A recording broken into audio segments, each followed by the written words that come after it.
to take you out in the first round, but I got to do what I got to do. Bro, this guy doesn't even have a stripe. This is going to be the comeback today. All right, so this is the first round of the gi division, blue belt, lightweight, for the Revolution. The man sitting across from me is Eduardo Chavez. Now, Eduardo and I have some history together.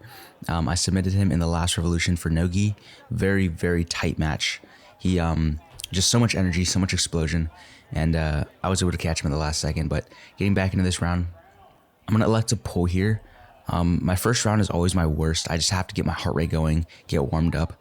And the best way for me to do that is kind of like to play a slow paced game. So I'm not going to really go for a lot of heavy attacks off the beginning, kind of just getting loose and seeing what Eduardo's going to throw at me first. So I'm going to pull again. I'm not wrestling this guy. He's an MMA fighter, a lot of energy, a lot of ability to capitalize in the scramble. So I want to slow down the game. If you notice as I pull though, I'm always trying to get under his hips. I'm trying to pull his upper body over me and then try to get myself under the hips, which will allow me to initiate more attacks. To do that, I'm going to use this Kiss the Dragon, and he's actually going to fall back on an ankle lock. But one thing we have to be aware of in tournament is if you fall back on that ankle lock from an attempted sweep on my end, it will be 2 points. So I'm going to get the 2 here. Something that I've been really focused is managing the relationship between headquarters and outside passing. So I like to start in headquarters, especially with people that are very wrestle oriented or don't really want to be on bottom.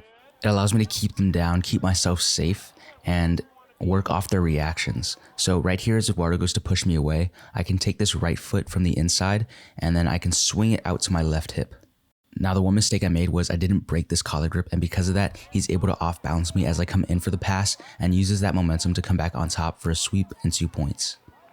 Now to touch on game sense, as I'm falling off that failed armbar attempt, I'm making sure like if I'm getting swept to bottom, I'm at least getting under the hips again. That way I can try to re-sweep and I'm able to fall into X guard. I'm going to try to use a single leg X sweep here, but again, Eduardo just has a lot of scramble potential, and being an MMA fighter trying to get off of his back, he's able to get back to the feet.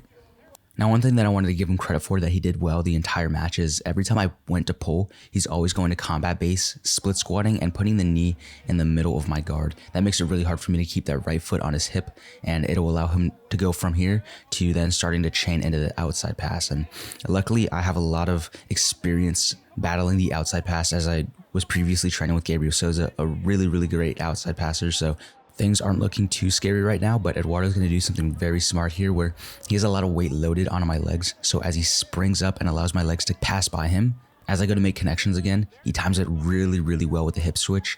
But notice as soon as he comes over, my arms are immediately straightening into his armpit and his hip.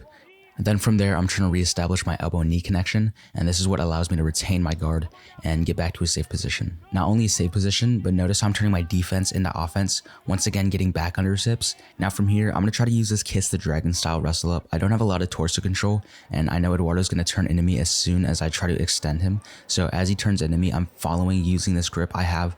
He doesn't have a belt on, but if he had a belt, my grip would be right there, and I'm using that to come up, swing around, and attack the single leg as I rise up to my feet. Now Eduardo's not only sprawling hard, but he's also wrapping up on a loop choke, so I'm going to use my left leg here to finish the single leg, chopping him over while maintaining my posture and making sure my head doesn't fall into his stomach so he can finish the loop choke.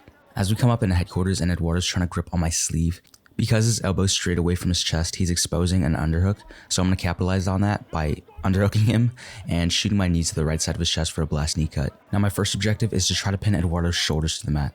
He's turning really hard into me, so that's why I'm maintaining this crossface with a butterfly grip and my head position. But as I feel him start to relieve the pressure of pushing into me, I switch my head to the near side of his ear. This will give me a lot of stability and allow me to free my foot from the quarter guard he has clamped on the backside.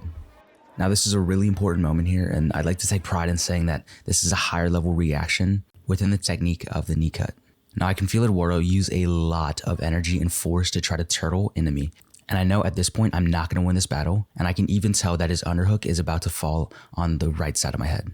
With that in mind, I know I'm not going to get the points for the pass, so I have to transition now to the back and allow him to turtle, but I just have to be ready to capitalize on his turtle attempt. So as he does, I shoot in a thigh pry maybe, and I'm able to insert my first hook, and using that grip behind his neck, I'm able to drag him to the other side and get my other hook in.